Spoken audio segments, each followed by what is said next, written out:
According to a recent Gallup study, 70% of American workers feel disengaged at their jobs. And the number one reason they cite is that their managers do not listen to their ideas or value their contributions.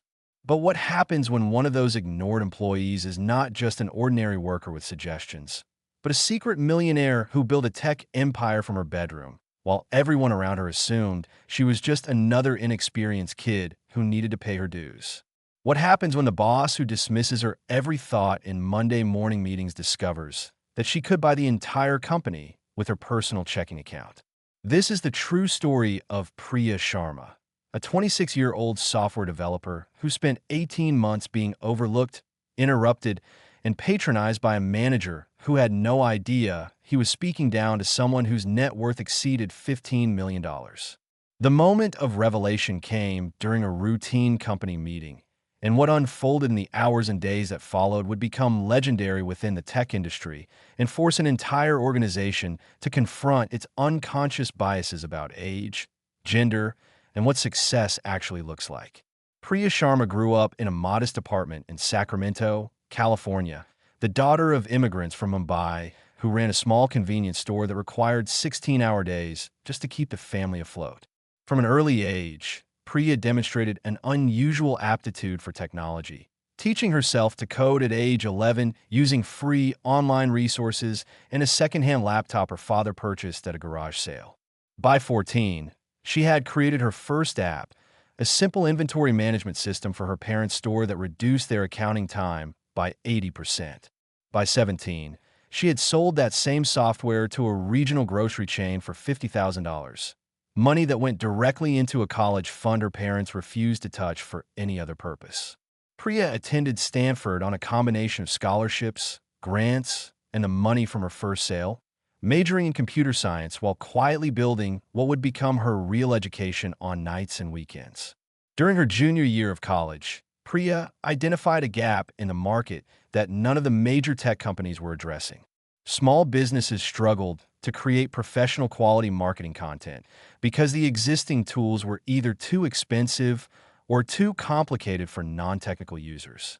She spent 9 months developing a platform that used artificial intelligence to help small business owners create logos, social media posts, email campaigns, and even basic websites with no design experience required. She called it Canva Lite, a deliberately modest name for what would become an immodest success. By the time she graduated from Stanford, Canva Lite had 200,000 users and was generating over $1 million in annual recurring revenue. By her 24th birthday, the company had been valued at $32 million following a series of funding round led by one of Silicon Valley's most prestigious venture capital firms. Priya owned 52% of the company, making her personal stake worth approximately $16 million before taxes. Here is where the story takes an unexpected turn that most people find difficult to understand. Instead of celebrating her success publicly and enjoying the lifestyle that most young millionaires embrace, Priya made a deliberate choice to remain anonymous. She stepped back from day-to-day operations at Canva Lite, hiring a CEO and executive team to run the company while she retained her board seat and ownership stake. She moved from San Francisco to Austin, Texas, where nobody knew her name or her story. And then, despite having enough money to never work again, she applied for entry-level positions at established tech companies because she wanted to understand how traditional corporate environments functioned. She wanted to learn what she did not know, to observe how larger organizations operated, and to identify problems she might solve with her next venture. She told no one about Canva Lite. She removed all references to it from her resume and social media. She presented herself as a recent graduate with strong technical skills, but no notable accomplishments. And remarkably, she was hired by a mid-sized software company called Nexus Technologies as a junior developer at an annual salary of $78,000. Priya's manager at Nexus Technologies was a man named Gerald Morrison, a 48-year-old veteran of the tech industry who had spent 2 decades climbing corporate ladders without ever building anything himself. Gerald was not a bad person, but he was a product of a system that rewarded hierarchy over innovation and seniority over skill. He viewed junior employees as resources to be managed rather than minds to be cultivated, and he had developed an unconscious but unmistakable pattern of dismissing ideas from younger team members, particularly young women. Priya noticed this immediately. In her first team meeting, she suggested a modification to the company's onboarding software that would reduce user friction by 40% based on her experience with user interface design at Canvalite, though she attributed the insight to personal research rather than professional experience.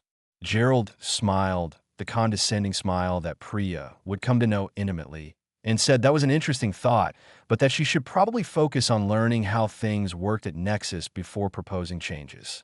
Over the following months, Priya documented dozens of similar interactions.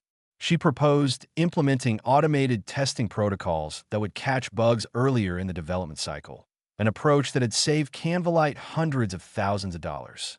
Gerald said the company had been doing fine without that. She suggested redesigning the customer dashboard based on heat mapping and user behavior analysis. Gerald said the current design was what customers were used to.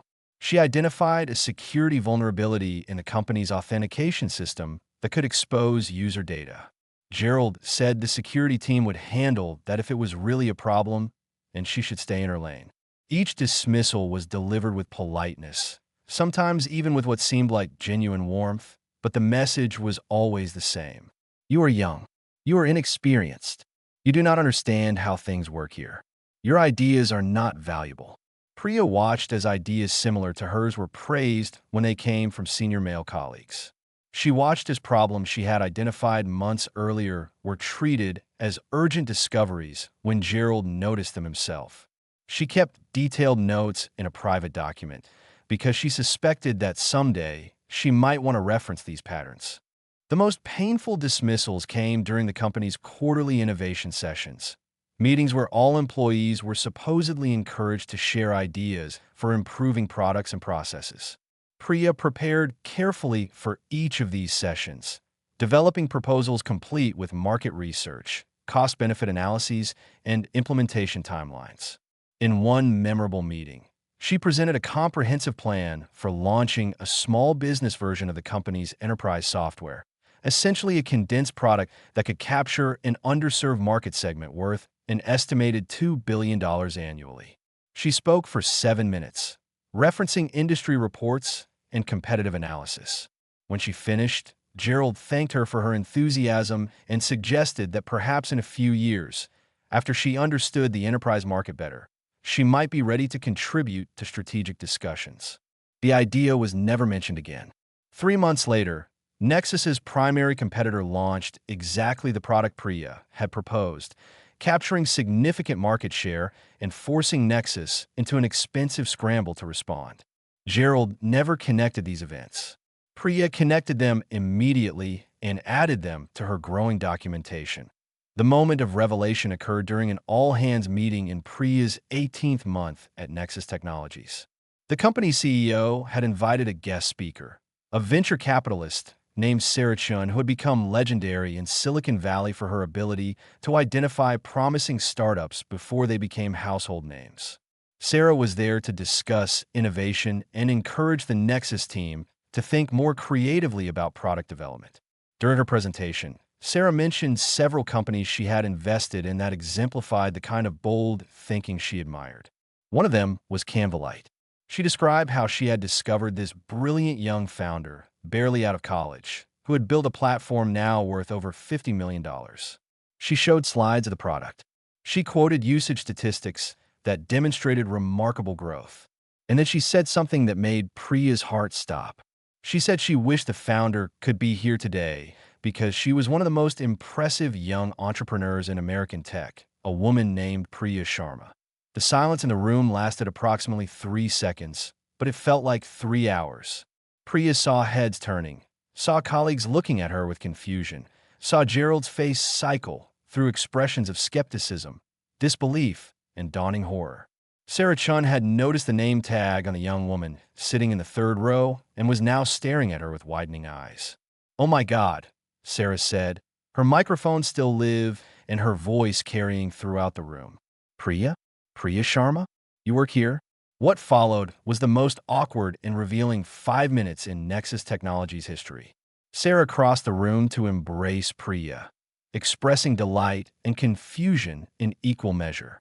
She asked why someone who had built a company worth $50 million was working as a junior developer at a mid-size enterprise software firm.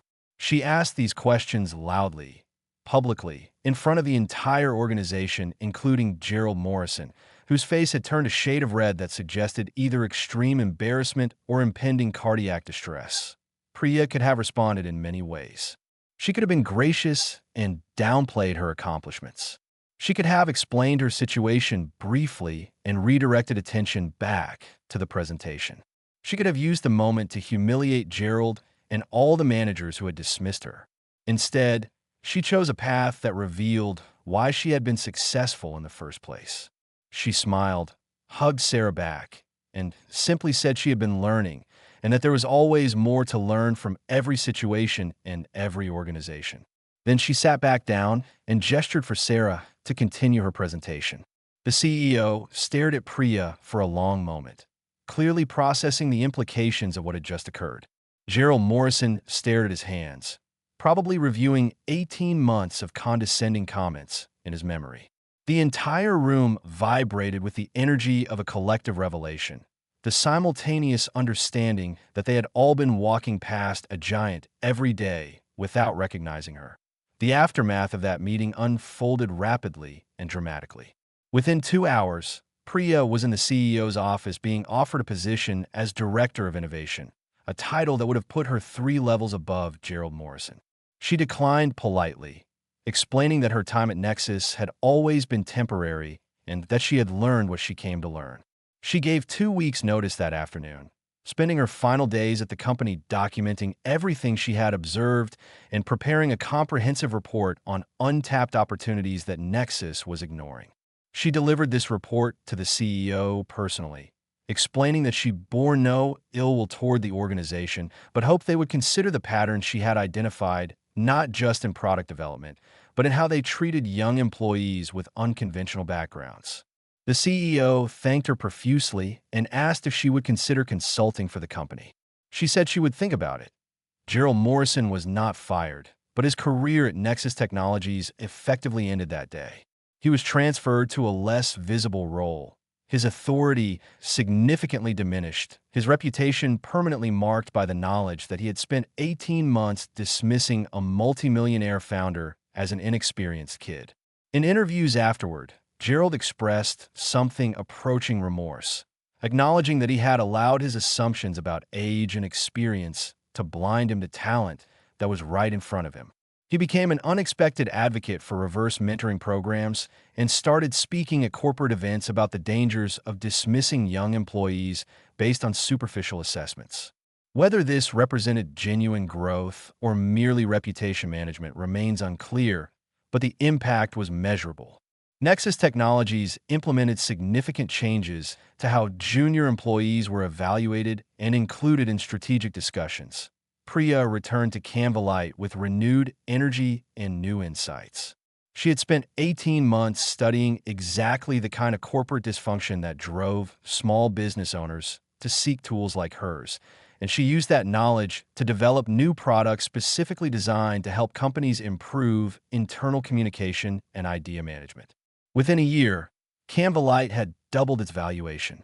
Within 2 years, it had been acquired by a major tech company for $180 million, a transaction that made Priya one of the youngest self-made multimillionaires in American tech history. She used a portion of her proceeds to establish a foundation focused on supporting underrepresented entrepreneurs, particularly women and first-generation Americans who faced the same dismissal and underestimation she had experienced.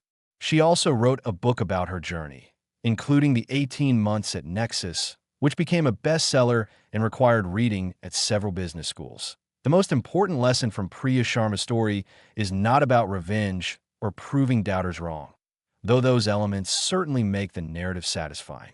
The real lesson is about the incalculable cost of dismissing ideas based on who offers them rather than what they contain. Every organization is filled with potential Priyas, People whose backgrounds or presentation do not match our unconscious expectations of what credibility looks like. Some of them are young employees fresh out of college. Some of them are career changers without traditional credentials. Some of them are quiet introverts who struggle to be heard in meeting rooms dominated by louder voices.